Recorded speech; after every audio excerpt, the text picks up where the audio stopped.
우리가 앞에서 네비어스톡스 식을 레이놀즈 디컴포지션을 적용을 했어요. 뭐 여기까지는 이제 따라올 수 있겠죠. 이제 여기서 더 전개를 할 건데 우선 그냥 전개할 거예요. 아직 전체에 대한 평균 안 구하고. 근데 우리 책이 이 부분이 좀 불친절하게 돼 있어서 제가 다른 책에서 이제 식을 끌고 왔는데 한번 봅시다. 그냥 우리가 생각을 했을 때 전체에 대해서 평균을 구했다고 쳐요. 시간 평균을. 이 식에 대해서 통째로 시간 평균을 구한다면은 누가 없어지겠어요? 지금 딱 봤을 때? 위에 어깨에 점 찍힌 애들은 확실히 없어지겠죠? 이거 없어질 것 같고. 얘는 어떻게 될까요? 몰라요. 왜냐면 앞에 얘를 또 곱해주기 때문에 아직은 몰라요. 얘를 없애는 게 이번에 중요하게 다룰 부분이에요. 여기서는 이거 없어질 거고 얘는 앞에 뭐 곱해준 거 없으니까 이거 없어질 수 있겠죠? 네. 거기까지는 생각을 하고 넘어가게요. 그럼 이제 이 항을 어떻게 다룰 건데 얘가 보면은 쭉 쓰면서 얘기할게요.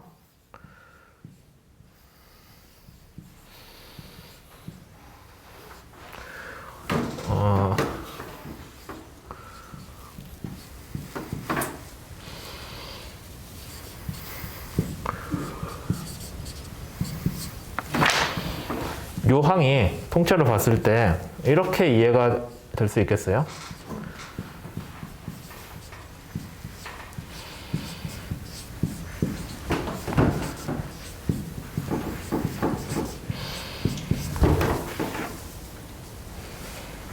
얘가 밖에 튀어나와 있는데 만약에 원래 안에 이거 두 개가 있을 때 얘를 미분했다고 하면 하나 밖에 나오고 하나 밖에 나오고 하잖아요. 원래 미분할 때 그러잖아요. 두 개 한 곱해가지고 미분해주면 하나씩 밖으로 튀어나오잖아요. 그러니까 요거 미분했을 때 얘가 튀어나온 케이스가 있고 얘가 튀어나온 케이스가 있을 건데 그 중에 얘를 빼주면 되겠네요. 이해돼요? 근데 요거 어디서 봤어요? 아까 그냥 UJ죠? XJ에 대해서 UJ 편미분해주면 그게 뭐예요? 바로 앞에서 했잖아. 컨티뉴이티잖아요. 그러니까 얘가 없어지겠네? 얘가 없어지면 이거 통째로 없어지겠죠? 그럼 뭐가 돼요? 얘가 되겠네? 그래서 이 식을 정리를 하면은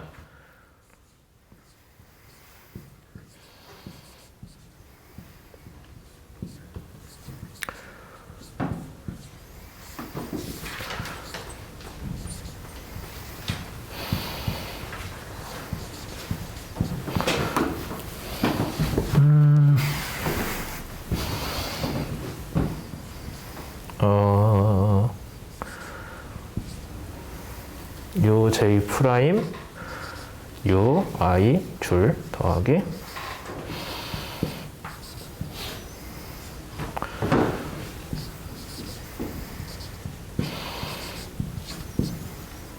이렇게 되겠죠? 항이 얘 그냥 이거 전개해 준 거예요. 이거 서로 둘이 곱해 준 거 전개를 해줬고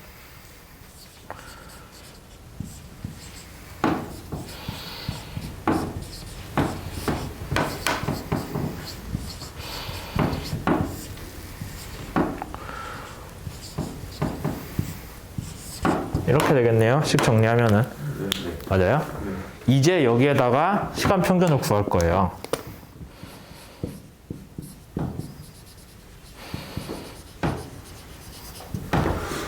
시간 평균 구할 건데 시간 평균 만약에 얘에 대해서 시간 평균은 뭐예요? 그냥 시간 평균이라 했잖아요. 그러니까 저런 건 문제가 안 돼요. 쟤는 그냥 그대로 써주면 돼요.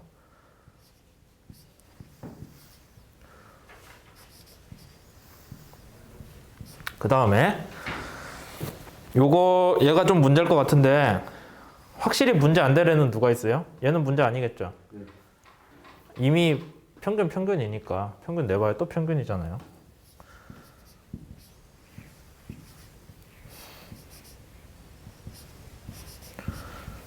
같은 값으로 그대로 남을 거고 얘는 어떻게 될까요? 여기에다가 평균을 구했을 때 얘는 변하는 값이에요? 시간에 따라 안 변하잖아요. 그러니까 얘는 만약에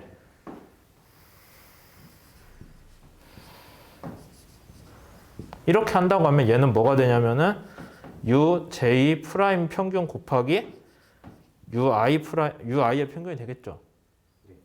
그렇잖아요. 얘는 어차피 평균에 또 평균이니까 안 변하는 값이니까 그냥 똑같이 일정하게 곱해준 거잖아요. 걔는 밖으로 뺄 수 있죠. 평균 구하는 과정에서. 밖으로 빼면 얘에 대한 평균인데 이거에 대한 평균 얼마예요? 0이잖아요. 0. 네. 플럭추에이션의 요동의 평균 0이잖아요. 그러니까 얘가 0이니까 0에 뭘 곱해도 0이겠죠? 같은 이유로 얘도 0이겠죠? 얘는 0은 아닐 거예요. 왜냐면 플럭추에이션 곱하기 플럭추에이션이기 때문에 우리가 실제로 통계에서 뭐 써요? 분산? 분산 구할 때 어떻게 해요? 평균에서 어떤 특정값 빼준 거를 제곱을 해주잖아요. 그렇게 했을 때 걔 0 안 되죠. 걔가 원래 분산이 제곱의 평균이잖아요. 편차의 제곱의 평균. 그런 식으로 접근했을 때 얘는 0이 안 돼요. 이게 제일 중요한 부분이 됩니다. 여기에서.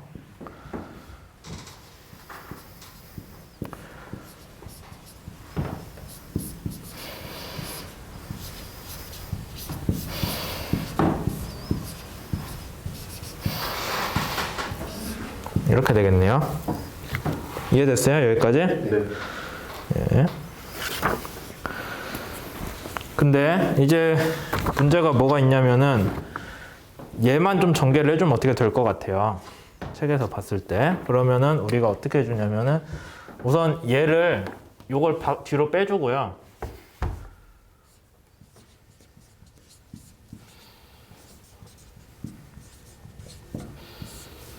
통째로 일로 넘겨줘요. 그 다음에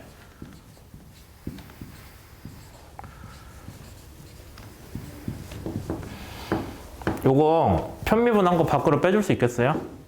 전개해줄 수 있죠. 그럼 어떻게 되나요?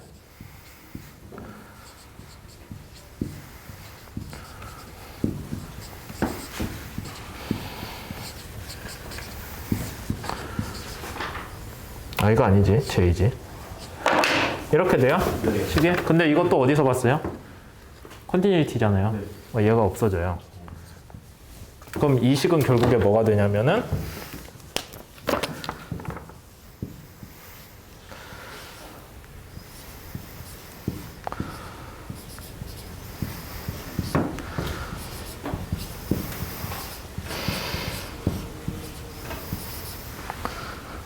언드유 i죠.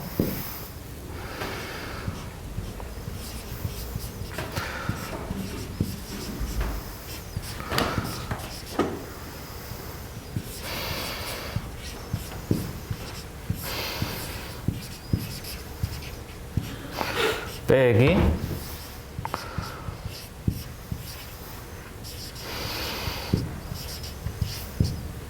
이렇게 되는데 뭐 하나 내가 잘못했다. 여기 원래 로가 붙어 있잖아요. 얘도 로가 붙어 있어야 되지 않나? 아마 신나게 해놓고 지금 와서 바꾸는 게 원래 이거잖아요, 식이. 그렇죠? 그러니까 여기서도 이게 다 풀린다고 했을 때 여기 로가 빠졌네. 제가 보니까. 그렇죠? 그 다음에 여기 로가 들어와야 되죠. 마카가 다 돼가지고 글씨가 안 보이네. 로에 대해서 정리를 하면은 이렇게 되고 여기도 로가 붙어야 되는 거예요. 제가 그걸 다 빼먹었는데 지금이라도 찾았으니까 다행인 거고. 여기까지 보면 결국에 이 식이 나왔거든요. 그렇죠? 이 식이 나왔는데 딱 봤을 때 원래 우리가 알고 있던 네비어스톡스 식하고 닮은 구석이 있어요. 얘만 빼면 다 똑같죠. 그렇죠? 네. 원래는 그냥 U가 들어갈 자리인데 다 U의 평균으로 다 대체되고 뭐만 새로 생겼어요? 얘만 생겼네요. 그래서 이렇게 구한 식을 우리가 뭐라고 부르냐면은 레이놀즈 디컴포지션을 한 다음에 평균을 구해서 네비어 스톡스 이퀘이션을 썼다고 해서 이거를 란스라고 란스라고 쓰고 뒤에 이퀘이션이라 이를 붙이기도 하거든요. 이렇게 불러요.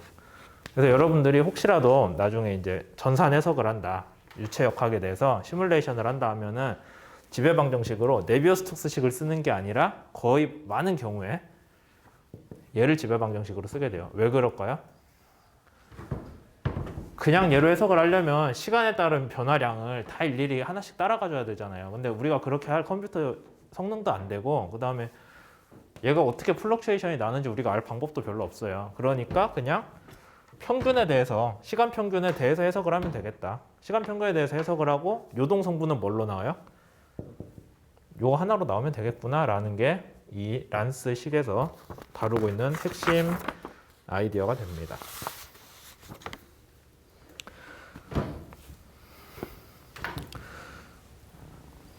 그래서 이 항에서 조금, 이 항이 새로 생겼는데, 그럼 얘도 결국에 로가 안에 들어가면은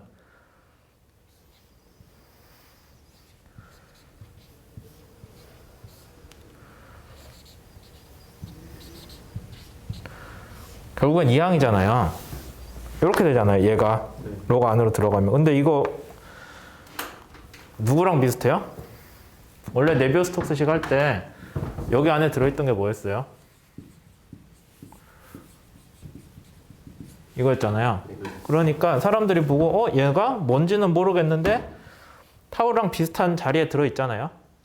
그리고 레이놀즈 스트레스로 레이놀즈 디컴포지션을 했을 때 발생하는 쉬어 스트레스랑 비슷한 역할을 하는 애다라고 해서 레이놀즈 디컴포지션을 했을 때라고 해서 R을 붙여줘요. 여기에 대해서 이제 뒤에서 본격적으로 설명을 할 건데, 어쨌든 이 항은 매직이 없네. 이 항은 난류 연구에서 진짜 중요한 항이거든요. 그러니까 지금 우리가 여기서 다룬 내용들이 결국엔 이거를 유도하기 위함이에요. 얘를 뭐라고 부르냐면은 아까 앞에서 쉬어 스트레스랑 비슷한 자리에 있는 애죠. 그래서 얘를 레이놀즈 스트레스라고 불러요. 그러니까 결국에는 유동이 시간에 따라서 요동을 하는, 플럭추에이션을 하는 성분에 대한 크기인데, 얘를 해놓고 보니까 쉬어 스트레스랑 비슷하게 갖춰져 있는 거예요. 네비우스톡스식의 쉬어 스트레스 항이랑 비슷하게 갖추어지고 있어서 얘를 레이놀즈 스트레스, 응력이라고 부르기는 하는데, 이제 두 가지로 불러요. 하나는 I랑 J가 같을 때는 I랑 J가 같을 때는 같은 방향의 플럭추에이션 값을 가지고 구하잖아요. 그러니까 한 방향의 플럭추에이션에 대한 값이에요. 말 그대로 우리가 평균 유동장에 대한 분산 값을 구하는 거라고 보면 돼요. 얘는 분산이 클수록 어떻게 돼요? 값이? 데이터들이 분산이 크면은 데이터들이 많이 우리가 산포라고 하는데 많이 흩뿌려져 있다. 그렇죠? 많이 이렇게 어지럽게 널려져 있는 거잖아요. 난류 입장에서는 얘가 크면 어떻게 돼요? 그만큼 유동이 심하게 변한다는 거예요. 시간에 따라서 심하게 변하기 때문에 난류의 강도를 표현하는 레이놀즈 IJ가 같을 때, 둘 다 1이거나 둘 다 2거나 둘 다 3일 때가 레이놀즈 노멀 스트레스라고 해요.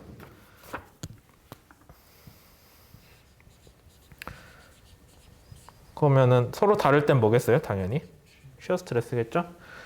그래서 레이놀즈 스트레스라는 개념을 이해하시는 게 정말 중요한데, 걔가 왜 생기는지도 물론 뽑아내는 것도 중요하고, 얘가 뭘 뜻하냐면은 I랑 J가 같은 레이놀즈 노멀 스트레스의 경우에는 유동이 어떤 방향으로, X, Y, Z 각 방향으로 얼마나 많이 흔들리냐예요. 많이 흔들리면은 난류가 강하다겠죠. 만약에 얘가 0이라면 그러면 이 식이 뭐가 돼요? 요동 성분이 없는 식이 되잖아요. 측류가 돼요. 그냥 스테디한 측류라고 봐도 되겠죠. 평균이 안 변하니까. 네. 근데 요동이 있다고 쳤을 때는 요동이 같은 방향으로 요동이 생긴다면은 노멀 스트레스라서 난류의 강도를 뜻하고, 서로 다르다면은 서로 다른데 이 값이 크다라는 거는 무슨 뜻이냐면은 둘이 X 성분, Y 성분이 같이 커졌다 같이 줄어들었다 한다는 거예요. 서로 연관성이 강하다는 거죠. 여러분들이 대학교 때 안 배웠을 것 같은데, 잠깐만, 우리 그 앞에서 코릴레이션 하지 않았나?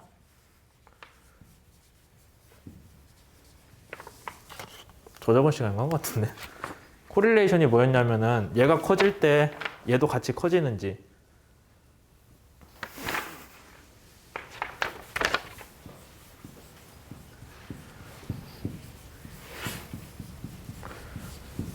T가 아니라 X였다. 이거 했잖아요. 코릴레이션이라고 해서.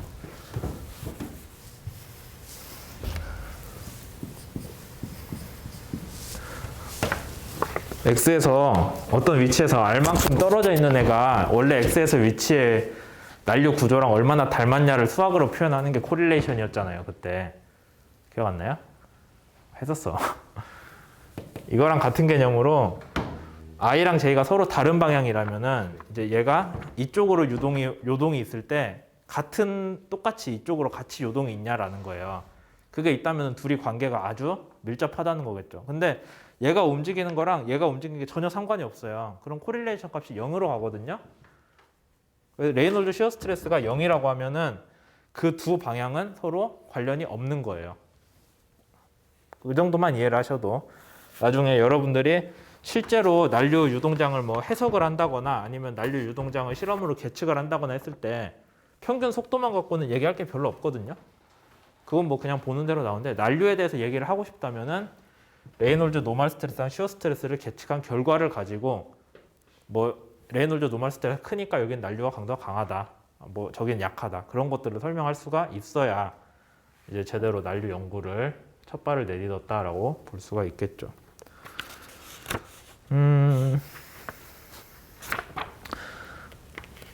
그래서 레이놀드 노멀 스트레스까지 얘기했고, 그러면 얘가 이제 결국엔 우리가 이 식을 싹 정리를 하자면은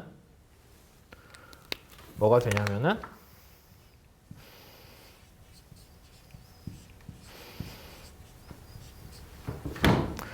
대개는 이렇게 정리를 합니다.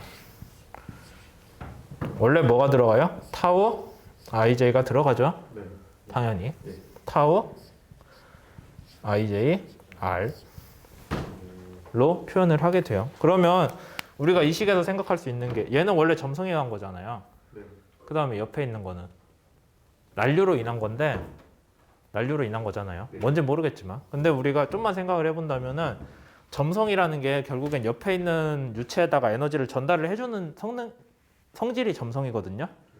옆에 있는 애를 점성으로 인해서 끌고 같이 가니까 그게 점성인데 난류에서도 생각을 해보면은 이 요동으로 인해서 결국에는 작은 에디가 생긴다 했잖아요. 작은 와가 생기면서 옆에다가 에너지를 전달을 해주긴 하거든요. 얘도.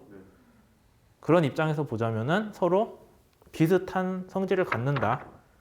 시어 스트레스가 점성으로 인한 시어 스트레스도 있는데 옆에 애들한테 내가 와를 발생시킴으로 해서 에너지를 전달을 해주고 걔로 인해 끌고 가는 성질이 있겠구나 라고 하면은 걔도 난류에서도 점성이랑 비슷한 뭔가 성질이 발생할 거다 라고 볼 수가 있겠죠. 그게 레이놀드 스트레스에서 조금 더 발전한 개념으로 나올 건데 그거는 지금 몇 분 됐어요? 잘랐다고 할게요. 18분. 네. 조금만 가져올까요? 어디 있어요? 1층.